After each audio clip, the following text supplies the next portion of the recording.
Hi everyone, চলে আসলাম আবার নতুন একটা মিনি ভ্লগ নিয়ে।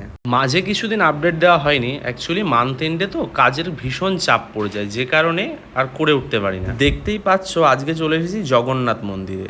বেশি না বকে আগে অ্যাড্রেসটা শেয়ার করে দিই। এই মন্দিরটাতে আসতে গেলে তোমরা যদি ট্রেনে আসো নামতে হবে বহরমপুর স্টেশন, আর যদি বাসে আসো নামতে হবে বহরমপুর বাস স্ট্যান্ড, এবং সেখান থেকে তোমাদের টোটো নিয়ে চলে আসতে হবে পুরনো হসপিটালের মোড়, আর সেইখানেই এই মন্দিরটা অবস্থিত।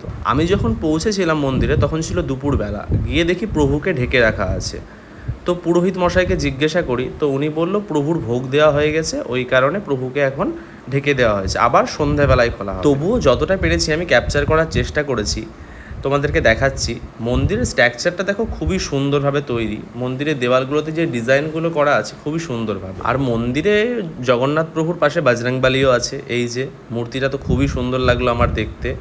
আর এর পাশ দিয়েই প্রভুকে দেখাচ্ছি, কেননা সামনে দিয়ে তো ঢাকা আছে।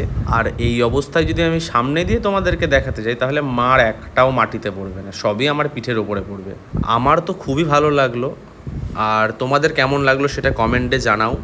যতটা পারলাম ভালোভাবে দেখানোর চেষ্টা করলাম। ও, আর এক পাশে মহাদেবও আছে, এটা তো আমি দেখাতে ভুলেই গিয়েছিলাম, তো দেখিয়ে দিলাম। আর একটা জিনিস, এই যে এইগুলো দেখছো, এইখানে প্রভুকে কখন ভোগ দেওয়া হয় সেই সময় লেখা আছে। আর এই মন্দিরে সমস্ত রকম অনুষ্ঠানও পালন করা হয়, তো সেইগুলোরই নিয়মাবলী এখানে লেখা আছে, সেগুলো তোমরা দেখে নিও কেউ যদি পালন করতে চাও। আজকের মতন ভ্লগটা এখানেই শেষ করছি, দেখা হচ্ছে আবার নেক্সট ভ্লগে। কেমন লাগলো কমেন্ট করে অবশ্যই জানাবে।